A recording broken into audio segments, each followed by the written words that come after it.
The Kremlin said on Monday that Russia has granted political asylum to its longtime ally Syrian leader Bashar Assad. Russian President Vladimir Putin personally made the decision to offer asylum to Assad, Kremlin spokesman Dmitry Peskov told reporters. Such decisions certainly can't be made without the head of state, Peskov said in a conference call with reporters. It was his decision. Peskov wouldn't comment on Assad's specific whereabouts. He said that Putin wasn't planning to meet with Assad.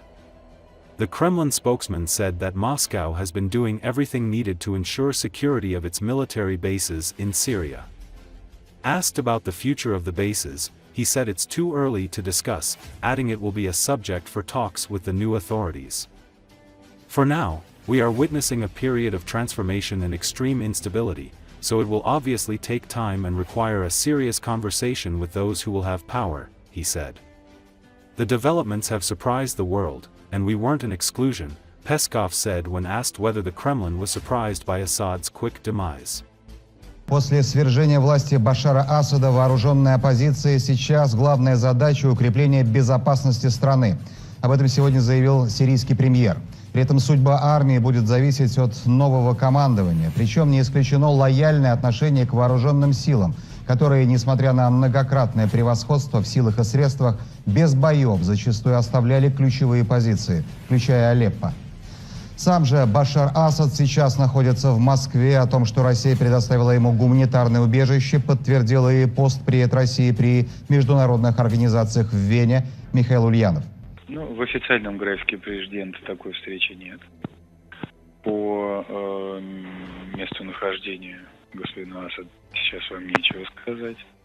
Собственно, разумеется, подобные решения без главы государства приниматься не могут, это его решение. Разумеется, это очень важный вопрос.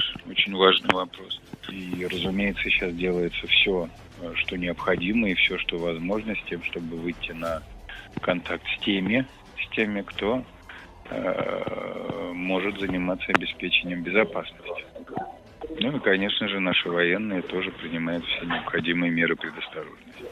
Пока преждевременно об этом говорить, в любом случае это все предмет для обсуждения с теми, кто будут у власти в Сирии.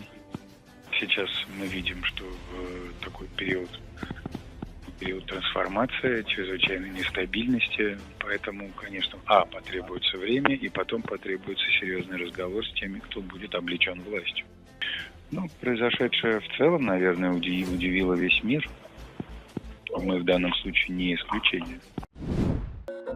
The forces operating in the city of Dera in the southwest of Syria and previously receiving funding from Russia announced the creation of the southern operational headquarters on the side of the so-called opposition. The statement was published by the headquarters. They announced their intention to unite with Turkish proxy units and Islamists, Hayat Tahrir al-Sham, and march to the capital of Syria, Damascus.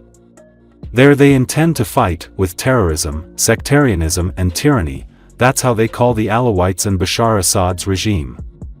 One of the tasks of the headquarters, according to the application, will be to control the borders of southern Syria and preserve security and stability. They called on the civilian institutions on the controlled territory to continue their work, and the residents to save and protect the state institutions from encroachment and vandalism. The manifesto also contains an appeal to the fighters of the Assad government army to go to their side.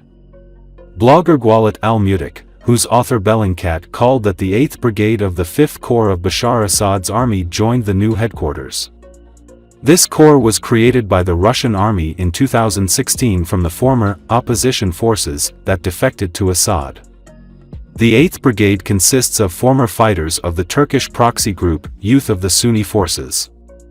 Also, the corps was trained by the Wagner group Hunters for ISIL and earlier the pro-Iranian Quds Brigade. Until 2017, the Russian General Valery Osipov commanded the corps.